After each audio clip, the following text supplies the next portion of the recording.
क्या आपने कभी सोचा है कि शिव ने अपनी तीसरी आंख कैसे खोली या विष्णु ने ब्रह्मांड को कैसे संभाला? क्या हो अगर मैं आपको बताऊं कि उनकी ये अद्भुत शक्तियां सिर्फ पौराणिक वरदान नहीं थीं, बल्कि प्राचीन यौगिक साधनाओं में गहराई से निहित थीं। तैयार हो जाइए उन रहस्यमय ध्यान प्रणालियों, प्राणायाम और तपस्या की तकनीकों को जानने के लिए जिन्होंने इन देवताओं को ब्रह्मांडीय शक्तियों में रूपांतरित किया और उनकी इन दिव्य शक्तियों के पीछे छिपे गहरे अधिक गूढ़ सत्य को उजागर किया। भारतीय दर्शन में देवी देवताओं को केवल धार्मिक शक्तियां नहीं माना गया, बल्कि उन्हें यौगिक चेतना, ऊर्जा और आध्यात्मिक विज्ञान का जीवंत प्रतीक कहा गया है, जहां उनकी शक्तियां किसी चमत्कारिक जन्म से नहीं, बल्कि गहन योग, तपस्या, ध्यान और ब्रह्मांडीय ऊर्जा से एकत्व प्राप्त करने का परिणाम मानी जाती हैं। भगवान शिव को आदि योगी अर्थात प्रथम योगी कहा जाता है, क्योंकि उनका स्वरूप योग के संपूर्ण दर्शन को समेटे हुए है।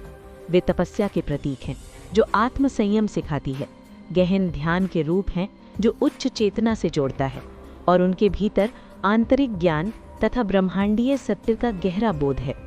शक्ति यानी माता पार्वती केवल पत्नी नहीं, बल्कि यौगिक ऊर्जा का स्रोत हैं, जिनके बिना शिव शव माने जाते हैं। अर्थात चेतना तभी सक्रिय होती है जब ऊर्जा उससे जुड़ती है, और यही शक्ति शिव को त्रिनेत्र की सामर्थ्य, सृजन विनाश के संतुलन और ब्रह्मांडीय चेतना के केंद्र के रूप में स्थापित करती है।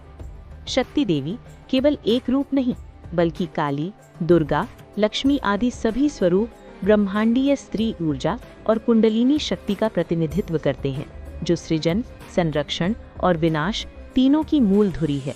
और जब ये कुंडलिनी शक्ति जागृत होती है, तब चेतना उच्च स्तर पर पहुंचती है, साधक आध्यात्मिक अनुभूति करता है और अद्भुत सिद्धियां प्राप्त होती हैं। यही शक्ति देवताओं की दैवीय सामर्थ्य का आधार है।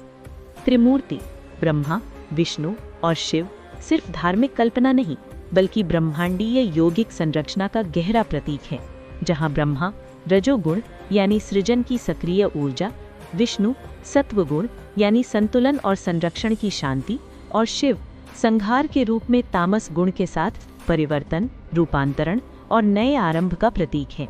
ये तीनों गुण जीव, प्रकृति और ब्रह्मांड की व्यवस्था को संतुलित रखते हैं, और ये संतुलन योग साधना द्वारा ही प्राप्त होता है। देवताओं की शक्तियों का यौगिक आधार स्पष्ट है। उनकी सामर्थ्य तपस्या और ध्यान से आती है, जो इच्छाओं पर नियंत्रण, मन की स्थिरता और चेतना के उत्थान का मार्ग है। कुंडलिनी शक्ति से आती है, जो शरीर की सूक्ष्म नाड़ियों को सक्रिय कर ब्रह्मांडीय ऊर्जा से जोड़ती है और साधक को उच्च आध्यात्मिक अवस्था प्रदान करती है। हठ योग, आसन और प्राणायाम शरीर को शुद्ध कर मन को शांत करते हैं और गहन ध्यान के लिए तैयार करते हैं।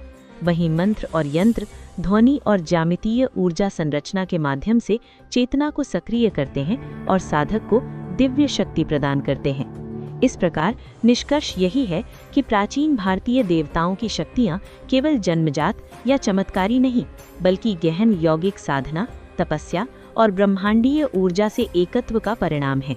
वे स्वयं योग के आदर्श स्वरूप हैं और मानव को ये संदेश देते हैं कि यदि वो योग, अनुशासन, आस्था और साधना अपनाए, तो वो भी अपनी आंतरिक शक्ति, आत्मज्ञान और उच्च चेतना को जागृत कर सकता है।